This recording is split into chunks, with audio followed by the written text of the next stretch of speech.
नमस्कार। आज हम किसी राजनीतिक पार्टी या चुनावी नतीजों पर बात नहीं करेंगे। नहीं, आज की ये चर्चा एक नए नजरिए, एक नए अनुशासन के बारे में है। एक ऐसी भाषा जो शासन को, गवर्नेंस को शोर और नारों से निकालकर एक ठोस, मजबूत बुनियाद पर खड़ा करती है। हम इसे द ब्लूप्रिंट कहते हैं, और ये सिर्फ विश्लेषण नहीं है, ये निर्माण की, कुछ बनाने की एक विधि है। जरा एक पल के लिए सोचिए, जब कोई इंजीनियर एक पुल बनाता है तो वो अंदाजों पर या भावनाओं में बहकर काम नहीं करता। नहीं, बिल्कुल नहीं। हर लकीर का एक मतलब होता है, हर कैलकुलेशन का एक आधार होता है। और लक्ष्य लक्ष्य होता है एक ऐसा ढांचा बनाना जो भरोसेमंद हो, जो वजन उठा सके। अब इसी अनुशासन को, इसी सटीकता को पॉलिटिकल एनालिसिस पर लागू कीजिए, जहां मकसद सिर्फ चुनाव जीतना नहीं, बल्कि शासन का एक ऐसा ढांचा तैयार करना है जो लोगों की उम्मीदों का वजन उठा सके। यही यही इस ब्लूप्रिंट का मूल विचार है। और इस तरह का काम करने के लिए हमें पुराने ढर्रे से बाहर निकलना ही होगा। ये कोई राय या कोई पर्सनल कमेंट्री नहीं है। ये एक प्रोटोकॉल है, एक संहिता। इसमें बेहद सख्त और साफ साफ नियम हैं जो तय करते हैं कि एनालिसिस कैसे होगा, कौन करेगा, क्या कहा जाएगा और सबसे जरूरी, क्या बिल्कुल नहीं कहा जाएगा। देखिए, जवाबदेही की ये पहली शर्त है। तो चलिए, इस पूरे ब्लूप्रिंट को समझने के लिए हम इन 6 हिस्सों से गुजरेंगे। पहले देखेंगे कि ये जमीनी हकीकत से कैसे जुड़ता है, फिर इसकी आवाज में क्या खासियत है, ये मुद्दों पर फोकस कैसे बनाए रखता है, ये डेटा और संवेदना को कैसे मिलाता है, इसकी नैतिक बुनियाद क्या है, और आखिर में इस पूरी प्रक्रिया से हासिल क्या होता है। तो शुरुआत होती है आज के राजनीतिक माहौल को समझने से। देखिए, चारों तरफ एक शोर है, हर कोई बोल रहा है, लेकिन लोगों की जो असल आवाज है, उनकी जरूरतों के जो सिग्नल हैं, वो इस शोर में कहीं खो जाते हैं। इस ब्लूप्रिंट का पहला काम है इस शोर को काटना और सिर्फ उन सिग्नलों को पकड़ना जो सीधे जमीन से आ रहे हैं, वो सिग्नल जो लोगों की जिंदगी और उनकी आजीविका से जुड़े हैं। और यहीं पर इस प्रोटोकॉल का मूल दर्शन सामने आता है। समझिए, चुनाव महज एक राजनीतिक मुकाबला नहीं है, ये एक लोकतंत्र का सबसे बड़ा डेटा इकट्ठा करने का अभियान है। हर एक वोट, हर सवाल, हर उम्मीद, ये सब एक डेटा पॉइंट है। इस प्रोटोकॉल का काम है इस डेटा को लेना, उसे प्रोसेस करना और उससे बेहतर शासन की इंजीनियरिंग करना। लक्ष्य है एक ऐसी पॉलिसी बनाना, एक ऐसी नीतिगत संरचना तैयार करना जो लोगों की जरूरतों को सही मायने में पूरा कर सके। ठीक है, डेटा और विश्लेषण अपनी जगह है, लेकिन उसे पेश करने वाली आवाज, उस आवाज में भी उतना ही अनुशासन और विश्वसनीयता होनी चाहिए। इसीलिए ये प्रोटोकॉल सिर्फ ये नहीं बताता कि क्या कहना है, बल्कि ये भी तय करता है कि आवाज कैसी होगी। क्योंकि विश्वास सिर्फ तथ्यों से नहीं बनता, विश्वास उस आवाज से भी बनता है जो उन तथ्यों को लोगों के सामने रखती है। तो ये आवाज है एक अनुभवी रणनीतिकार और राजनीतिक अर्थशास्त्री की, जो मैट्रिक्स और आंकड़ों पर कोई समझौता नहीं करता, लेकिन हाँ, लोगों की तकलीफों के प्रति नरम रहता है।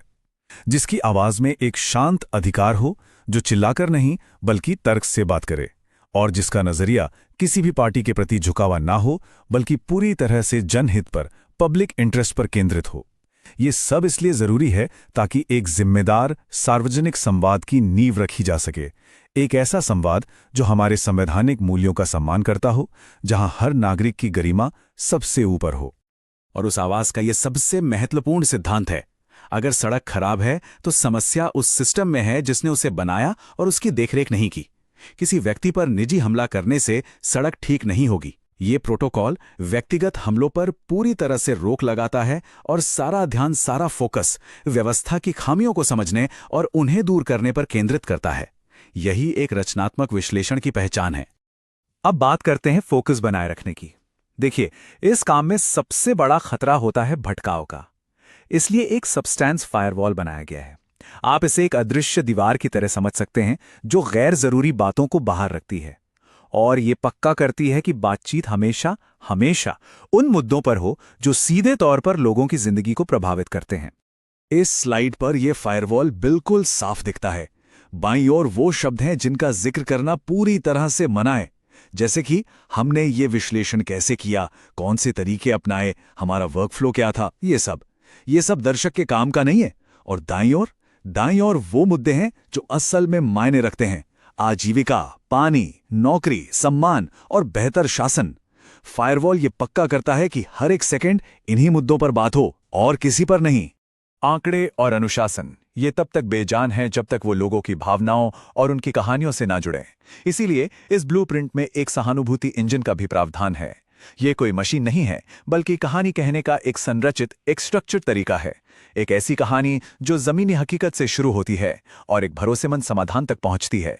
असल में ये डेटा को एक मानवीय चेहरा देता है। ये कहानी एक यात्रा की तरह है जिसके 5 पड़ाव हैं। पहला, जमीन की आवाज सुनना। दूसरा, उस आवाज से मुख्य संकेतों को पकड़ना। तीसरा, उन संकेतों के पीछे के मूल कारणों को समझने के लिए सिस्टम का विश्लेषण करना। चौथा पड़ाव, उस विश्लेषण के आधार पर शासन का एक ठोस ब्लूप्रिंट डिजाइन करना। और पांचवा, एक ऐसा अंतिम दृष्टिकोण पेश करना जो लोगों में भविष्य के प्रति विश्वास पैदा करे। कोई भी ब्लूप्रिंट, खासकर जब वो शासन से जुड़ा हो, बिना एक नैतिक और संवैधानिक बुनियाद के टिक ही नहीं सकता। ये प्रोटोकॉल कुछ ऐसे अटल मूल्यों पर आधारित हैं जिनसे कोई समझौता नहीं किया जा सकता। ये मूल्य इस पूरे विश्लेषण के लिए एक कंपास की तरह, एक दिशा सूचक यंत्र की तरह काम करते हैं। ये 3 मुख्य आधार हैं। पहला, हर नागरिक की गरिमा, जो हमारे संविधान का मूल तत्व है, उसका हर हाल में सम्मान करना। दूसरा, यह सुनिश्चित करना कि जो भी कहा जाए वो तथ्यों पर आधारित हो और पूरी जिम्मेदारी से कहा जाए। और तीसरा, लोगों की निजी जानकारी और उनकी सहमति का सम्मान करना, जैसा कि भारत के डेटा संरक्षण कानून में निर्धारित हैं। ये मूल्य इस ब्लूप्रिंट की आत्मा हैं।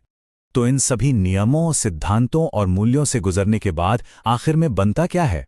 इस सख्त प्रक्रिया का अंतिम उत्पाद क्या है? वो कौन सी चीज है जो एक नेता को या जनता को सौंपी जाती है? चलिए अब वो देखते हैं। नतीजा है एक 19 मिनट का नैरेटिव। और ये लंबाई ये बहुत सोच समझकर तय की गई है। ये आजकल की 30 सेकंड की वीडियो बाइट्स की तरह सतही नहीं है और ना ही इतनी लंबी है कि लोग अपना ध्यान खो दें। ये 19 मिनट एक गंभीर और गहरे विश्लेषण को पूरे सम्मान के साथ पेश करने के लिए पर्याप्त हैं।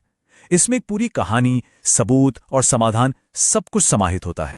और उस 19 मिनट के नैरेटिव में कही गई हर बात पर भरोसा कैसे किया जाए, उसके लिए यह नियम है सोर्स ट्रूथ लॉक। इसका सीधा सा मतलब है कि विश्लेषण में इस्तेमाल किया गया हर आंकड़ा, हर दावा सीधे प्राथमिक सोर्स से आना चाहिए।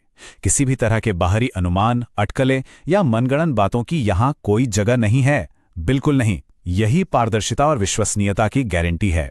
तो जैसा हमने देखा, ये सिर्फ कुछ नियमों की एक लिस्ट नहीं है। ये सार्वजनिक विश्लेषण के लिए एक पूरा ऑपरेटिंग सिस्टम है। एक ऐसा सिस्टम जो डेटा, अनुशासन, सहानुभूति और मूल्यों को एक साथ पिरोता है। इसे डिजाइन ही इसलिए किया गया है ताकि सार्वजनिक संवाद में जो विश्वास खो गया है उसे फिर से बनाया जा सके। ये शासन की चुनौतियों से निपटने का एक शांत, गंभीर और रचनात्मक तरीका है। ये एक गंभीर सवाल है, लेकिन एक शांत चेतावनी भी जरूरी है। ये रास्ता आसान नहीं है, इसमें अनुशासन और धैर्य की जरूरत है। लेकिन अगर नेतृत्व इस रास्ते पर चलने का फैसला करता है तो वो सिर्फ चुनाव नहीं जीतेगा, बल्कि लोगों का दिल और उनका भरोसा जीतेगा। यदि आप एक जन केंद्रित नेता बनना चाहते हैं और अपने निर्वाचन क्षेत्र का उत्थान करना चाहते हैं तो blueprintstrategies.ai से mgr@blueprintstrategies.ai पर संपर्क करें या 08042041602 पर कॉल करें। उद्देश्य, राजनीति से परे।